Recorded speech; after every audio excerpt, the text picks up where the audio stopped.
ഉണ്ടായിരിക്കട്ടെ. പരിശുദ്ധ പരമ ദിവ്യകാരുണ്യത്തിന് എന്നേരവും ആരാധനയും സ്തുതിയും പുകഴ്ചയും ഉണ്ടായിരിക്കട്ടെ. പരിശുദ്ധ പരമ ദിവ്യകാരുണ്യത്തിന് എന്നേരവും ആരാധനയും സ്തുതിയും പുകഴ്ചയും ഉണ്ടായിരിക്കട്ടെ. എൻ്റെ പ്രിയപ്പെട്ടവരെ,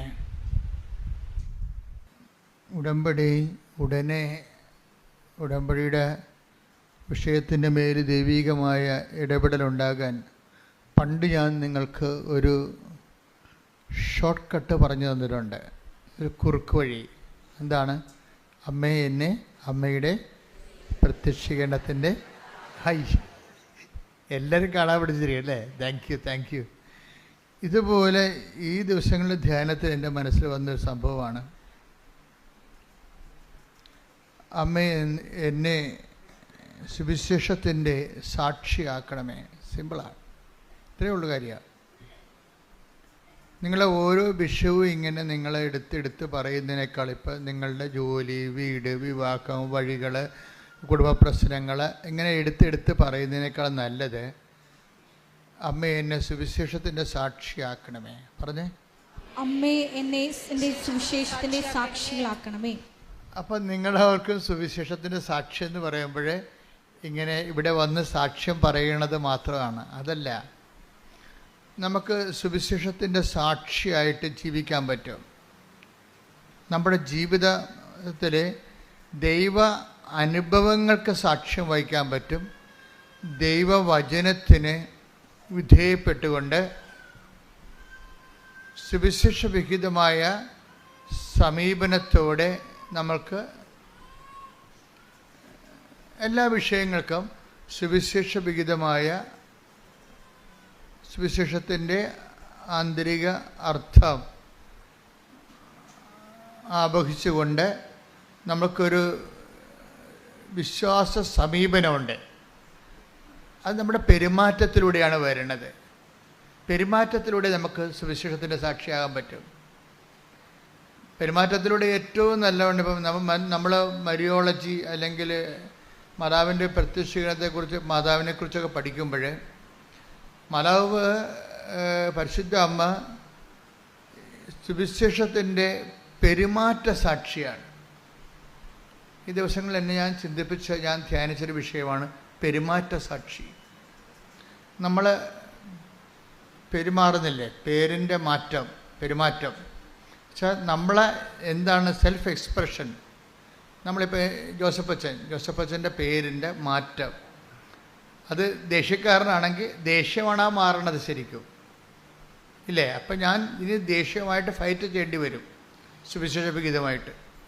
വല്ല അസൂയ, പരദൂഷണമോ, പകയോ, ചതിയോ, മുൻകോപമോ, കലക്കമോ, ഭിന്നതയോ ആണ് എൻ്റെ പെരുമാറ്റത്തിലുണ്ടെങ്കിൽ അതും പെരുമാറുമ്പോൾ ആ പേരിൻ്റെ കൂടെയുള്ള മാറ്റത്തിൽ അതാണ് വരേണ്ടത്, പ്രതിഫലിക്കുന്നത്.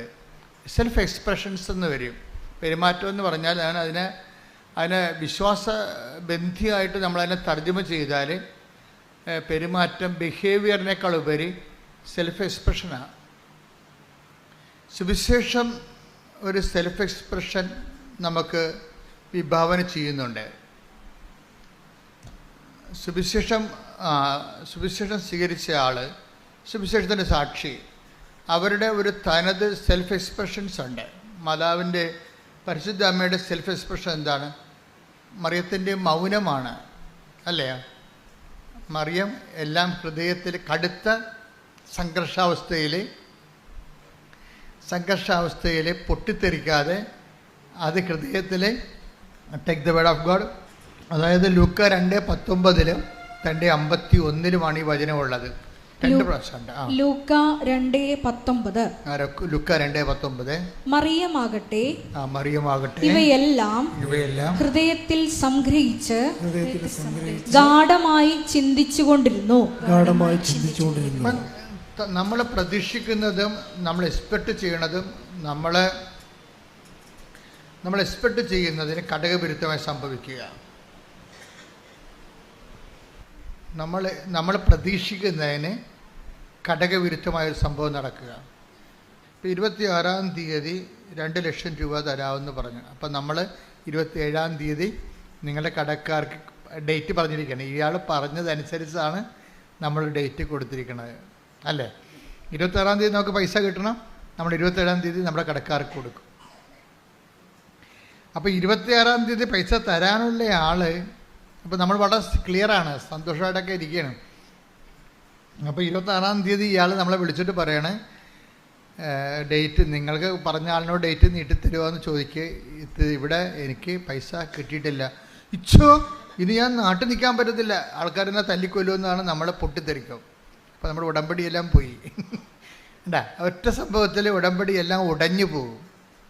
പല ആൾക്കാരെ ഉടമ്പടി ഉടഞ്ഞു പോയിട്ടുണ്ട്. പിന്നെ നിങ്ങൾ കഷ്ണം ഈ കുപ്പിയൊക്കെ പൊട്ടിച്ച് കഴിഞ്ഞാൽ പിന്നെ കഷ്ണം കൊണ്ട് നടക്കത്തില്ലേ?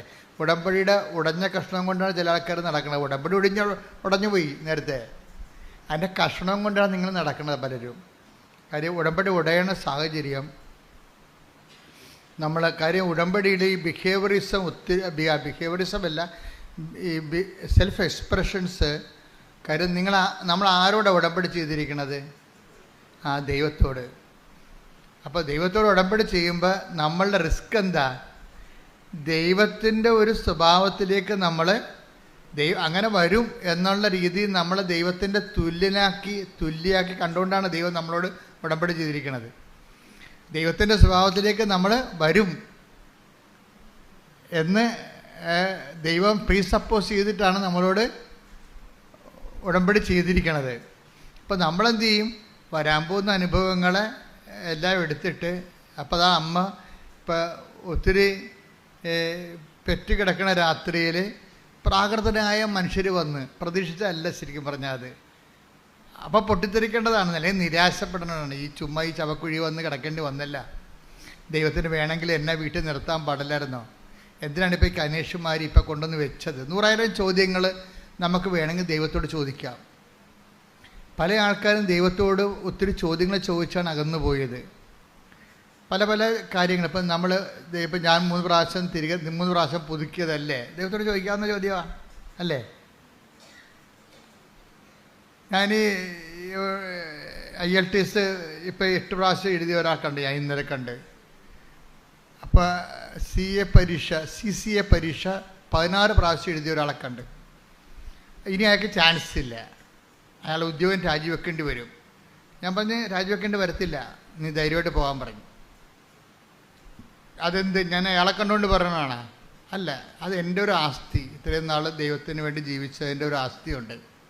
അതൊരു നല്ല ആസ്തിയാണ്. എനിക്ക് നല്ല ബോധം ഉണ്ടാക്കാരുത്. കാര്യം എത്രയോ വർഷങ്ങളായിട്ട് കർത്താവിന് വേണ്ടി ജോലി ചെയ്യണം. അല്ലാതെ ഒരു പ്രത്യേക ഒരു ധ്യാനത്തിൻ്റെ ഒരു കാറ്റ് വന്നപ്പോൾ ഞാനും പോയി ഒരു ധ്യാനം കൂടി ഒരു ബൈബിൾ എടുത്ത് ഇറങ്ങിയ ആളല്ല.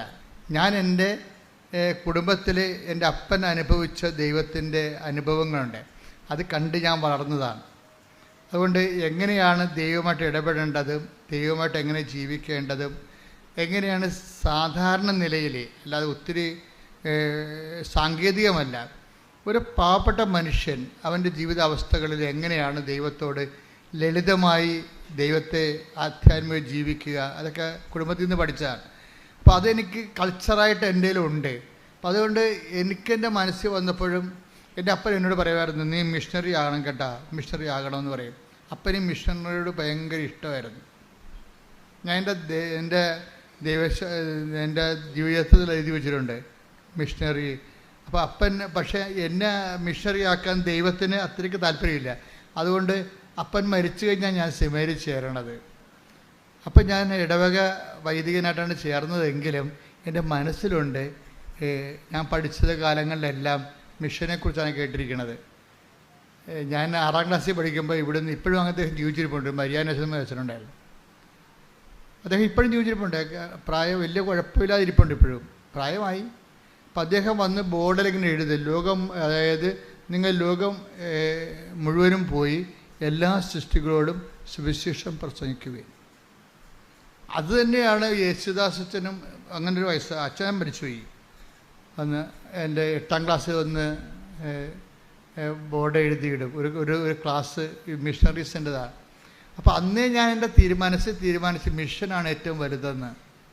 മിഷൻ, ഞാനിപ്പോഴും നിങ്ങളോട് മിഷനെക്കുറിച്ചല്ലേ പറയണത്.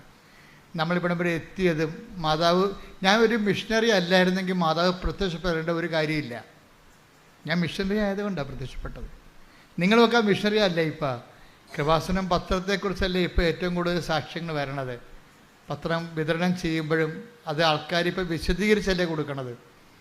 അവരുടെ അനുഭവങ്ങൾ കൃപാസനം പത്രത്തിൽ അവർക്ക് കിട്ടിയ മറിയൻ അനുഭവങ്ങൾ പറഞ്ഞിട്ടാണ് അവർ പത്രം കൈമാറുന്നത്. നിന്ന് പറയണവരൊക്കെ ഉണ്ട്, വഴിയോ ആളെ പിടിച്ചു നിർത്തി പറയുന്ന ആൾക്കാരൊക്കെ ഉണ്ട്. അപ്പോൾ അങ്ങനെ പറഞ്ഞ് അവർ മിഷണറിമാരായി. അവരിലൂടെ എത്ര പേരാണ് നിങ്ങളിലൂടെ കഴിഞ്ഞ ദിവസം പറഞ്ഞ് ഞാനൊരു 100 പേരെ കൊണ്ട് ഉടമ്പടി എടുപ്പിച്ചിട്ടുണ്ട്. സാക്ഷ്യം പറഞ്ഞാണ്, ഞാനൊരു 100 പേരെ കൊണ്ട് ഉടമ്പടി എടുപ്പിച്ചിട്ടുണ്ടെന്ന്. അപ്പോൾ 100 ആത്മാക്കളുമായിട്ട് അവർക്ക് ദൈവദർശന ആസ്തിയായി. നമ്മുടെ ആസ്തി എന്ന് പറയണത് എത്ര പേരെ ദൈവത്തിന് വേണ്ടി നമ്മൾ നേടി, അതാണ് നമ്മുടെ ശരിക്കും പറഞ്ഞാൽ ദൈവം അംഗീകരിക്കണ സാക്ഷ്യം. നിങ്ങൾ പറയണത് ദൈവത്തെ കൊണ്ട് എന്ത് നേടിയെന്നല്ലേ നിങ്ങൾ പല ആൾക്കാരും പറയണത്. അത് പറയേണ്ടെന്നല്ല ഞാൻ പറയണത്. പക്ഷേ ദൈവത്തിന് പ്രയോജനമുള്ളത് എത്ര പേര് ദൈവത്തിന് വേണ്ടി നമ്മൾ നേടിയെന്നാണ്. അത് ഭയങ്കരമായൊരു സംഭവമാണ്. ഇപ്പം ദൈവത്തിന് വേണ്ടി നേടി എങ്കിൽ ഇപ്പം നിങ്ങളുടെ മക്കൾ നിങ്ങൾ പറയണത് അനുസരിക്കണില്ലെന്ന് വിചാരിച്ചോ, നിങ്ങൾ സങ്കടപ്പെടരുത്. കാര്യം പലരും എന്നോട് പറഞ്ഞിട്ടുണ്ട്, എൻ്റെ അമ്മ ജീവിച്ചിരുന്ന കാലത്ത് അമ്മയുമായിട്ട് ഗുസ്തിയായിരുന്നു, പക്ഷേ അമ്മ ചെയ്യണതെല്ലാം ശരിയാണെന്ന് എനിക്കറിയാമായിരുന്നെന്ന്. അതവർ കണ്ണ് നിറഞ്ഞുകൊണ്ടാണ്. അപ്പോൾ നിങ്ങൾ മരിച്ച് 10-12 കൊല്ലം കഴിഞ്ഞിട്ടായിരിക്കും എന്നെപ്പോലുള്ള ആൾക്കാരെ കാണുമ്പോൾ അവർ പറയണത്, അമ്മ ചെയ്യണതെല്ലാം ശരിയാണെന്ന് എനിക്കറിയാമായിരുന്നു, അമ്മ അത്രയ്ക്ക് തങ്കപ്പെട്ട സ്ത്രീയായിരുന്നു. പക്ഷേ നിങ്ങൾ ജീവിച്ചിരിക്കുന്ന കാലത്ത് ഒരിക്കലും നിങ്ങളോട് അവരത് പറയത്തില്ല. നിങ്ങൾ ജീവിക്കുന്ന കാലത്ത് അവർക്ക് താല്പര്യങ്ങൾ വേറെ ആരും നിങ്ങളോട് ഗുസ്തി വെക്കുകയുള്ളൂ. അപ്പോൾ ഗുസ്തി വെക്കുമ്പോഴും എൻ്റെ മകൻ വഴി പിഴച്ച് പോയില്ല എന്നൊന്നും നിങ്ങൾ ചിന്തിക്കരുത്. അവൻ്റെ മനസ്സ് നിങ്ങളുണ്ട്. നന്മകൾ ഒരിക്കലും താനേ കെട്ടുപോകത്തില്ല. അതായത് അവരുടെ മനസ്സ് നിങ്ങളെ തോറ്റു, എൻ്റെ മകളെ വിശുദ്ധിയിലേക്ക് നയിക്കാൻ ഞാൻ തോറ്റുപോയി എന്ന് നിങ്ങൾ പറയരുത്. കാരണം അവളുടെ പ്രായത്തിൻ്റെത് കൊണ്ടും പിന്നെ കൂട്ടുകാരുടെ സമ്മർദ്ദം കൊണ്ടും പെട്ടെന്ന് ഇങ്ങനെ ഒരു തീരുമാനമൊക്കെ ഉണ്ടായതാൽ നിങ്ങളെ നിഷേധിച്ചല്ലത്, നിങ്ങളുടെ ആ മനസ്സിൽ. അപ്പോഴും നിങ്ങൾ നിങ്ങൾ ചാടിത്തുള്ളി അവിടെ കടുത്തേക്ക് കയറാൻ ഒന്നും പോയിട്ട് കാര്യമില്ല. ശാന്തമായി സൗമ്യമായി പ്രാർത്ഥിക്കുക. ഈ സൗമ്യത എന്ന് പറയുന്നത് ഒരു സാക്ഷ്യമാണ്. എനിക്ക് ഭയങ്കര പാടാണ് സൗമ്യത. ഞാൻ പിന്നെ കുറേ പാടും. കാര്യം ഞാൻ ബേസിക്കായിട്ട് അതിന് ആദ്യം പോലും ഇങ്ങനെ പെട്ടെന്ന് ചൂടാകുന്ന ആളായ കാരണം അതെനിക്കറിയാം. അതുകൊണ്ട് എന്താ സംഭവിക്കണമെന്ന് വെച്ച് കഴിഞ്ഞാൽ എൻ്റെ ചൂട് 2 മിനിറ്റേ നിൽക്കത്തുള്ളൂ. നിങ്ങളത് ഞാൻ ചൂടാകണ പാർട്ടിയാണ്, പക്ഷേ എൻ്റെ ചൂട് 2 മിനിറ്റ് അല്ലെ 3 മിനിറ്റ്. ഇപ്പോൾ ഇവിടെ എൻ്റെ സ്റ്റാഫ് കണ്ടല്ല 30 കൊല്ലം 20 കൊല്ലം ഒക്കെ ഉള്ള ആൾക്കാരുടെ കൂടെ നിൽക്കണില്ലേ. ഞാൻ മോശക്കാരനാണെങ്കിൽ അവർ നിൽക്കത്തില്ല. അപ്പം അവർക്ക് എൻ്റെ സ്വഭാവം പിടികിട്ടി. ചുമ്മാ 5 മിനിറ്റ് അഭ്യാസമേ ഉള്ളൂ. അത് കഴിയുമ്പോൾ അച്ഛൻ ഓക്കെ ആവുമെന്നത്, അച്ഛൻ പിന്നെ ചേർത്ത് പിടിക്കുമെന്ന് അവർക്കറിയാം. അതെന്നെ വീട്ടിലും അങ്ങനെയല്ല നമ്മൾ ചെയ്യണത്. മക്കളോട് ചൂടാവും, പക്ഷേ എന്നാലും കുറച്ച് കഴിയുമ്പോൾ നമ്മൾ തന്നെ ചേർത്ത് പിടിക്കും. ഇപ്പം എന്ന് വെച്ചാൽ സൗമ്യത ഒരു ഭയങ്കരമായ സുവിശേഷ സാക്ഷ്യമാണ്. ഇപ്പം നിങ്ങളീ പറയണ സാക്ഷ്യത്തിൻ്റെ കൂടെ തന്നെ ഇപ്പോൾ മോസസിനെ എന്തുകൊണ്ടാണ് ലീഡറാക്കിയത്? ഒരു പ്രേക്ഷിതനാണ്. മോസസ് ഒരു ശക്തനായ പ്രേക്ഷിതനല്ലേ? എന്തുകൊണ്ടാണ്? ഈ സൗമ്യത കൊണ്ടാണ്. സൗമ്യത എന്ന് വെച്ചാൽ ഭയങ്കരമായ ഇപ്പം എന്താണ് സൗമ്യത എന്ന് പറയണത്? ഇപ്പം 12 എടുത്ത മോളെ സംഖ്യ 12:3. മോശ സംഖ്യ 12:3 പറഞ്ഞ മക്കളെ. മോശ ഭൂമുഖത്തുള്ള എല്ലാ മനുഷ്യരിലും വെച്ച് സൗമ്യനായിരുന്നു. ഞാൻ എപ്പോഴും എൻ്റെ മനസ്സിന് ആകർഷിച്ചിട്ടുള്ള വചനമാണിത്. മോശ ഭൂമുഖത്തുള്ള എല്ലാ മനുഷ്യരിലും വെച്ച് സൗമ്യനായിരുന്നു. സൗമ്യത എന്ന് പറഞ്ഞാൽ എന്താണ്? അതിന് കുറേ കണ്ടൻ്റ് ഉണ്ട്. ഞാൻ നിങ്ങളോട് നേരത്തെ പറഞ്ഞിട്ടുണ്ട്. അതിൻ്റെ ബേസിക് കണ്ടൻറ്റ്, ഇപ്പോൾ കേക്കിൻ്റെ ബേസിക് കണ്ടൻറ്റ് എന്താണ്? കേക്ക്, ഹൽവ, ബേസിക് കണ്ടൻറ്റ് മൈദ എന്തോ ആണല്ലേ? അതാണ് ബേസിക് കണ്ടൻറ്റ്. പിന്നെ നിങ്ങൾ അതിൻ്റെ അകത്ത് പല കാര്യങ്ങളൊക്കെ ചേർക്കും, ഇൻഗ്രീഡിയൻസ് ഒക്കെ ചേർക്കും. പാല് ചേർക്കും ചിലർ ഹൽവയിൽ, ചിലർ ഇതുപോലെയുള്ള സ്ട്രോബെറി പോലെയുള്ള ഫ്ലേവർ ചേർക്കും. അങ്ങനെ പല സംഭവങ്ങൾ ചേർക്കുമെങ്കിലും ബേസിക്കായിട്ട് ഈ സംഭവം മൈദ. അത് എന്ന് പറഞ്ഞ പോലെ ഈ സൗമ്യതയുടെ ബേസിക് കണ്ടൻറ്റ് സ്നേഹമാണ്. ഉടമ്പടി തന്നെ നിലനിൽക്കുന്നത്, അടിസ്ഥാനപ്പെടുത്തിയിരിക്കുന്നത് ദൈവത്തിൻ്റെ സ്നേഹത്തിലാണ്. അപ്പം തന്നെ ഉടമ്പടി എടുക്കുന്നവർ അന്ന് മുതൽ ദൈവത്തിൻ്റെ സ്നേഹത്തിൻ്റെ സാക്ഷികളാണ്. ഉറപ്പല്ലേ? നിൻ്റെ ഭർത്താവിന് സംശയമുണ്ടാകാം, ഭാര്യയ്ക്ക് തോന്നിവാസ ജീവിതം ഉണ്ടാകാം. പക്ഷേ when we come to the covenant, പിന്നെ നീ കാണിക്കേണ്ട അടിസ്ഥാന പെരുമാറ്റക്രമങ്ങളുണ്ട്. അതിലൊന്നെന്താണ്? സ്നേഹമാണ്. സ്നേഹം. പ്രാർത്ഥിക്കുക. കർത്താവേ, എന്നെ അങ്ങ് അങ്ങയുടെ സ്നേഹത്തിന്റെ സാക്ഷിയാക്കണമേ. എപ്പോഴും ആധ്യാത്മിക ജീവിതം പുരോഗമിക്കുന്നത് കുഞ്ഞു പ്രാർത്ഥനകളിലൂടെയാണ്. അതിന് സഭയിൽ സുഹൃത്ത് ജപം എന്ന് പറയും. സുഹൃത്ത് ജപം ഇപ്പോൾ ആർക്കും അറിയത്തില്ലത്. പഴയ വടക്കമാസ പുസ്തകത്തിലുണ്ട് സുഹൃത്ത് ജപം. കുഞ്ഞു പ്രാർത്ഥനകൾ എത്രയും ഇപ്പോൾ എൻ്റെ അമ്മേ, എൻ്റെ അമ്മേ, എൻ്റെ ആശ്രയമേ, അത്രയേ ഉള്ളൂ. വെനാട് പുണ്യാളൻ്റെ സുഹൃത്ത് ജപം അത്രയേ ഉള്ളൂ. എന്താണ്? എൻ്റെ അമ്മേ, എൻ്റെ ആശ്രയമേ. തീർന്നു. അതിനകത്ത് അതിനേക്കാൾ വലിയ പ്രാർത്ഥന എന്തുണ്ട്? എൻ്റെ അമ്മേ, എൻ്റെ ആശ്രയമേ. തീർന്നു. ചില സമയത്ത് നമുക്ക് ഒത്തിരി വാക്ക് ഉപയോഗിക്കാൻ പറ്റത്തില്ലേ? ഇപ്പോൾ കൊച്ചിനെ പട്ടി കടിച്ച് അവനെ ആശുപത്രിയിൽ കൊണ്ടുവന്നപ്പോൾ എടുത്തില്ലെന്ന് പറയുമ്പോൾ അതിപ്പോൾ എപ്പട്ടിയാണെന്ന് കേൾക്കുമ്പോൾ നമുക്ക് പ്രാർത്ഥിക്കാനുള്ള പ്രാർത്ഥനയാണ്. എൻ്റെ അമ്മേ, ആശ്രയം പോയി, വൈദ്യശാസ്ത്രത്തിന് ആശ്രയം പോയി, ജില്ലാ ആശുപത്രിയിൽ കൊണ്ടുവന്നിട്ട് എടുത്തില്ല കൊച്ചിനെ മെഡിക്കൽ കോളേജിൽ കൊണ്ടുപോകാൻ പറഞ്ഞിരിക്കുകയാണ്. വൈദ്യശാസ്ത്രത്തിൽ നമുക്ക് ആശ്രയിക്കാൻ പറ്റത്തില്ല. പിന്നെ എന്താണ്? എൻ്റെ അമ്മേ, എൻ്റെ. പരീക്ഷയ്ക്ക് റിസൾട്ട് നോക്കുമ്പോൾ, കമ്പ്യൂട്ടർ റിസൾട്ട് നോക്കുമ്പോഴും നിങ്ങൾ തോറ്റെന്ന് കണ്ടു കഴിഞ്ഞാൽ അയ്യോ എന്ന് പറഞ്ഞത് ബോധം കണ്ടു വീഴേണ്ട. എൻ്റെ അമ്മേ, എൻ്റെ ആശ്രയമേ. എന്താ കാര്യം? എൻ്റെ സ്വന്തം കഴിവിലുള്ള എൻ്റെ ആശ്രയം ഞാൻ രാജിവെക്കുന്നു. ഇനി ഇത് വർക്ക് ചെയ്യണത് നോട്ട് ബൈ മെറിറ്റ് ആയിരിക്കും. എൻ്റെ മക്കളെ, ഇതിൻ്റെ എന്താ വിഷയം എന്ന് പറയുക, ഇപ്പോൾ ഒരു മെറിറ്റ് പോയെന്ന് വച്ച് കഴിഞ്ഞാൽ അപ്പം നിങ്ങളെപ്പോഴും അപ്പം ഞാനായാലും നിങ്ങളായാലും അപ്പം നമ്മൾ തോക്കുക, ജയിക്കുക, അങ്ങനെ ജയിച്ചും തോറ്റുമൊക്കെയാണ് നമ്മൾ ഇവിടെ എത്തിയത് അല്ലേ? ജയിച്ചും തോറ്റുമൊക്കെയാണ് എത്തിയത്. അപ്പം തോക്കുക എന്ന് പറഞ്ഞ ഒരു കാര്യം, തോക്കുക എന്ന് പറഞ്ഞതിൻ്റെ അർത്ഥം എന്ന് വെച്ച് കഴിഞ്ഞാൽ നമ്മളുടെ കഴിവ് അവിടെ പരാജയപ്പെട്ടെന്നല്ലേ? അത് സുവിശേഷമല്ലേ? എന്താണ്? നമ്മുടെ കഴിവ് പോയാൽ പിന്നെ എന്താണ്? നോട്ട് ബൈ മെറിറ്റ് എന്നല്ല എൻ്റെ അർത്ഥം, ബട്ട് ബൈ ഗ്രേസ്.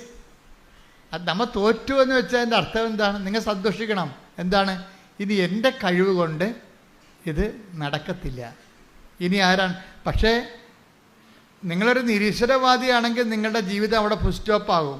നിങ്ങൾ ഈശ്വരവിശ്വാസിയായുള്ള ഗുണം എന്താണ്? നിങ്ങളുടെ മെറിറ്റ് തീർന്നാൽ ഇനി കർത്താവിൻ്റെ ഊഴമാണ്. Not by merit but by grace. ഇനി ഗ്രേസ് വരേണ്ട കാലമാണ്. അത്രയേ ഉള്ളൂ.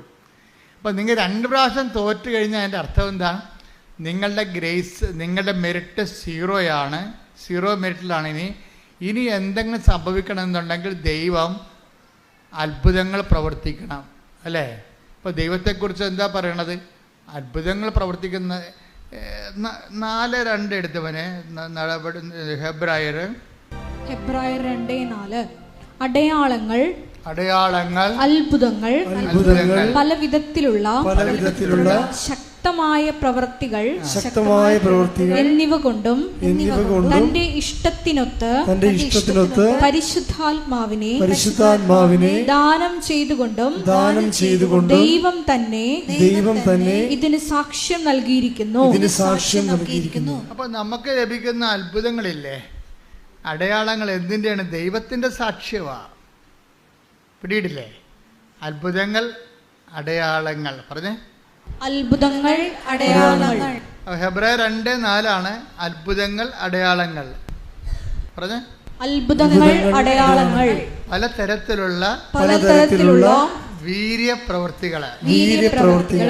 അതുകൊണ്ട് ദൈവം തന്നെ സാക്ഷ്യം നൽകിയിരിക്കുന്നു. അപ്പൊ നമ്മുടെ വിശ്വാസത്തിന് ദൈവം നൽകുന്ന സാക്ഷ്യങ്ങളാണ് അത്ഭുതങ്ങൾ. കൃപാസന പത്രത്തിൻ്റെ മുകളിൽ 8 നടുക്കുള്ള പേജ് കണ്ടിട്ടില്ല? അത്ഭുതങ്ങൾ, അടയാളങ്ങൾ, പലതരത്തിലുള്ള വീര്യപ്രവൃത്തികളെന്ന്. പലതരത്തിലുള്ള വീര്യപ്രവൃത്തി, അത്ഭുതങ്ങളും അടയാളങ്ങളും പലതരത്തിലുള്ള വീര്യപ്രവൃത്തികളെന്ന് പറയുമ്പോൾ നമ്മുടെ ജീവിതത്തിൻ്റെ എല്ലാ മേഖലകളെയുമാണ്. പലതരത്തിലുള്ള വീര്യപ്രവൃത്തികളാണ്. അത് രോഗം മാത്രമല്ല, നമ്മുടെ വിദ്യാഭ്യാസ മേഖല, ജോലി മേഖല, ജീവിത മേഖല എല്ലാം പലതരത്തിലുള്ള വീര്യപ്രവൃത്തി. ദൈവത്തിൻ്റെ പ്രവൃത്തികളെ വിളിക്കുന്നത് വീര്യപ്രവൃത്തി എന്നാണ് വിളിക്കുന്നത്, ശക്തിപ്രവൃത്തികളെ. കാര്യം ദൈവം ശക്തി ആയതുകൊണ്ട് പലതരത്തിലുള്ള ശക്തിക്ക് പ്രവർത്തനങ്ങളുണ്ടാവും. ദൈവം ആരാണ്? ശക്തിയാണ്. ഒരു വ്യക്തി എന്നതുപോലെ തന്നെ ദൈവം ശക്തിയാണ്. അത് 1 കൊരിന്ത്യൻസിലെ 1:24 വായിച്ച് ശ്രുതികട ഹല്ലേലൂയ. 1 കൊരിന്തോസ് 1:24. 1 കൊരിന്ത്യസ് 1:24. വിളിക്കപ്പെട്ടവർക്ക് യഹൂദരോ ഗ്രീക്കുകാരോ ആകട്ടെ ക്രിസ്തു ദൈവത്തിന്റെ ശക്തിയും ദൈവത്തിന്റെ ജ്ഞാനവുമാണ്. ദൈവത്തിന്റെ ശക്തിയാണ് ക്രിസ്തു. അതുകൊണ്ട് ക്രിസ്തുവിൻ്റെ പ്രവർത്തനങ്ങളിൽ പലതരത്തിലുള്ള ശക്തി പ്രവർത്തനങ്ങൾ വരും. ക്രിസ്തു നമ്മുടെ ജീവിതത്തിലേക്ക് വരുന്നത് പലതരത്തിലുള്ള ശക്തി പ്രവർത്തനങ്ങൾ കൊണ്ടാണ്. ഇപ്പോൾ കഴിഞ്ഞ ദിവസങ്ങളിൽ ഒരു സാക്ഷ്യം ഉണ്ടായിരുന്നു, ഒരു മോളുടെ സാക്ഷ്യമാണ്. അപ്പോൾ അവൾ 150 മാർക്ക് ആണ് ജയിക്കാൻ വേണ്ടത്. അപ്പോൾ അവൾ പല പ്രാവശ്യം തോറ്റു. അപ്പോൾ അവളുടെ അമ്മ പറഞ്ഞു, അടുത്ത പരീക്ഷയ്ക്ക് നിനക്ക് കിട്ടാൻ പോണ മാർക്ക് 170. അപ്പോൾ അവൾ പറഞ്ഞു, ഞാൻ 170 മാർക്കിന് എഴുതിയിട്ടില്ലല്ലോ. അതല്ലേടി, ഒരു കണക്കുണ്ട്. അമ്മ പ്രത്യക്ഷപ്പെട്ടിട്ട് 20 കൊല്ലമായി. അപ്പം നീ 150 മാർക്കിന് എഴുതിയില്ലേ, അതിൻ്റെ പ്ലസ് ഇവിടെ 20, 170. അത് വിശ്വാസത്തിൻ്റെ കണക്കാണ്. അത് നമ്മൾ പറയുന്ന കണക്കല്ല, ബുദ്ധിയുടെ കണക്കല്ലത്. അമ്മയുടെ കണക്കെന്ന് പറയുന്നത് ഹൃദയത്തിൻ്റെ കണക്കാണ്. കണക്ക് 2 തരം ഉണ്ടാവുകയും, ബുദ്ധിക്കൊരു കണക്കുണ്ടാകും, റീസൺ എന്ന് പറയും. റീസൺ പോലെ തന്നെ ഡിവൈൻ റീസൺ എന്ന് പറയുന്നത് അതിൻ്റെ സോഴ്സ് ഹാർട്ടാണ്. ഡിവൈൻ റീസണിൻ്റെ സോഴ്സ് തലച്ചോറല്ല, ഹാർട്ടാണ്. അവിടെ പ്രവർത്തിക്കണം. അപ്പം അമ്മ എന്താ പറയണത്? അമ്മ പറഞ്ഞു കൊടുക്കുക, നിനക്കിട്ടിരിക്കണ മാർക്ക്, കിട്ടാൻ പോണ മാർക്ക് 170. അപ്പോൾ ഞാൻ 150 മാർക്കല്ലേ എഴുതിയിട്ടുള്ളൂ, പിന്നെ എങ്ങനെ 170 മാർക്ക്? എന്ത് വട്ടാണ് ഈ പറയണമെന്ന് പറയും. അത് വട്ടാകും, ചിലപ്പം ബുദ്ധി കൊണ്ട് ചിന്തിക്കാർക്ക് വട്ടാവും. പക്ഷെ അമ്മയ്ക്കൊരു ബുദ്ധിയുണ്ട്. അതെന്താണ്? ദൈവമായിട്ടുള്ള ബന്ധമാണ് അമ്മയുടെ ബുദ്ധി. നമ്മളെ മനസ്സിലായില്ലേ? ദൈവമായിട്ടുള്ള കാര്യം. അമ്മ പ്രത്യക്ഷപ്പെട്ടിട്ട് 20 കൊല്ലമായി. അപ്പം നീ എഴുതിയിരിക്കണം 150 മാർക്കിന്. 150 × 20 70, 170. അതാണ് നിനക്ക് കിട്ടാൻ പോണ മാർക്ക്. അപ്പോൾ മാർക്ക് നോക്കിയപ്പോൾ, മാർക്ക് കിട്ടിയപ്പോൾ 170 കറക്റ്റ്.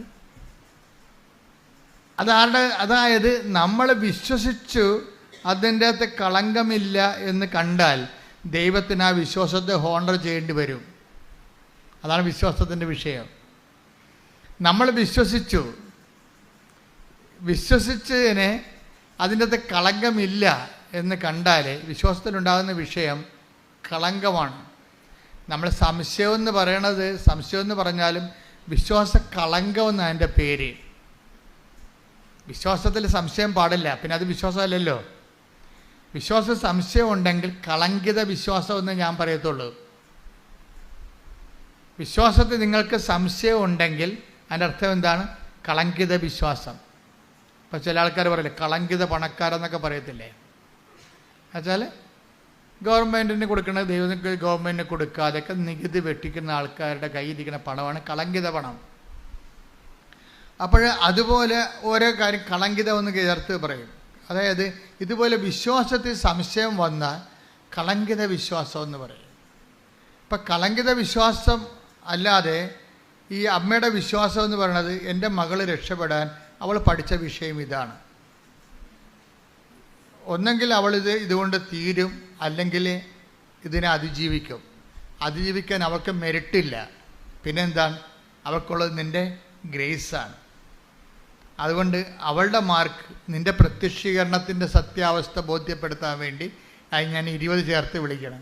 നീ ഇതുകൊണ്ട് പരീക്ഷിക്കുകയൊന്നും ചെയ്യരുത് കേട്ടോ, മാതാവിനെ പരീക്ഷിക്കരുത്. അത് അവരുടെ നിഷ്കളങ്കതയിൽ നിന്ന് അവർ കാണിച്ച ഒരു എക്സ്പ്രഷനാണ്. അത് ചിലപ്പോൾ അവരുടെ കോട്ട് നമുക്ക് പാകമാകത്തില്ല.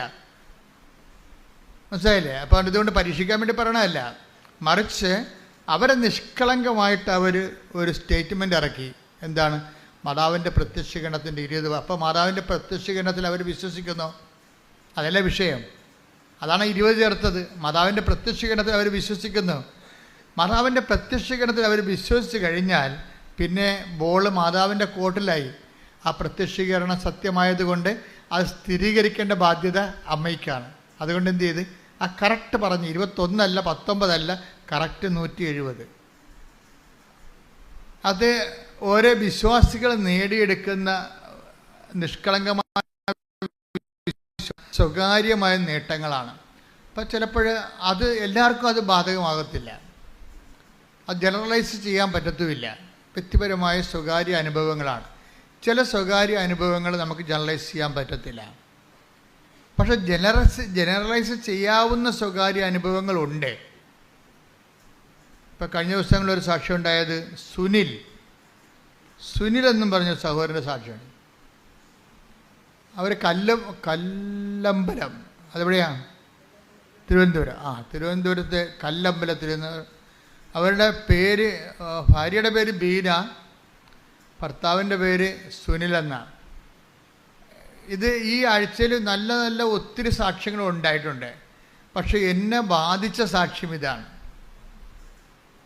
എന്നെ ബാധിക്കണം എന്നാണ് ഞാൻ പറയണത് എപ്പോഴും. എന്ന് വെച്ച് കഴിഞ്ഞാൽ ഇതൊരു വലിയ ഒരു നമ്മുടെ ബുദ്ധിയൊക്കെ എപ്പോഴും ഇങ്ങനെ ഭ്രമിപ്പിച്ചുകൊണ്ടേയിരിക്കും. സാക്ഷ്യം എന്ന് പറഞ്ഞാൽ ഇതാണ്: ഒരു വീട്ടിൽ ഒരു അജ്ഞാതമായ ജനിതക രോഗം, ഒരേ രോഗം വന്ന് ആ വീട്ടിൽ 5 പേര് മരിച്ചു. 5 പേര് മരിച്ചെന്ന് പറയണത് രോഗം ഇതാണ്. ഒരു 45 വയസ്സാകുമ്പോൾ ആ വീട്ടിലുള്ള ഈ മരിച്ച 5 പേർക്കും അങ്ങനെയാണ്. 45 വയസ്സാകുമ്പോൾ അവിടെ ഒരു ഞരമ്പ് ശോഷിക്കാൻ തുടങ്ങും. തലഞ്ഞരമ്പേ, തലയിലകത്തുള്ള ഞരമ്പ് ശോഷിക്കാൻ തുടങ്ങും. അപ്പോൾ ബ്ലഡ് ഓട്ടം, രക്തോട്ടം കുറയും. അപ്പോഴൊന്ന് കൈയും കാലും ഇങ്ങനെ ശോഷിക്കും. എന്നിട്ടിങ്ങനെ വളയും. എന്നിട്ട് ആളെ കിടപ്പാവും. 45 വയസ്സ്, എന്നിട്ട് 52 വയസ്സാകുമ്പോൾ മരിക്കും. അതാണ് കണക്കാണ്. 45 വയസ്സ് രോഗം ആരംഭിക്കും, 52 എന്നിട്ട് അവിടെ വെച്ച് കിടക്കും. കിടന്നിട്ട് 5 വയസ്സിൽ കിടന്നിട്ട് 52 വയസ്സാകുമ്പോൾ ഇവർ മരിക്കും. അപ്പം അതൊരു കണക്കാണ്. അപ്പം അങ്ങനെ 5 പേര് ആ വീട്ടിൽ മരിച്ച്. 6ാമത്തെ ആളായിട്ടാണ് സുനിലിന് ഈ രോഗം പിടിക്കണത്. സുനിലിന്. അപ്പോൾ സുനിലും ഇതുപോലെ തലഞരമ്പ് ശോഷിക്കാൻ തുടങ്ങി. ആൾ കിടപ്പായപ്പോൾ അവർ വന്ന് ഉടമ്പടി എടുത്ത്, ഭാര്യ വന്ന് ഉടമ്പടി എടുത്ത് ഭർത്താവിന് കൊണ്ടുപോയി ഉടമ്പടി തൈലമൊക്കെ അപ്ലൈ ചെയ്തു.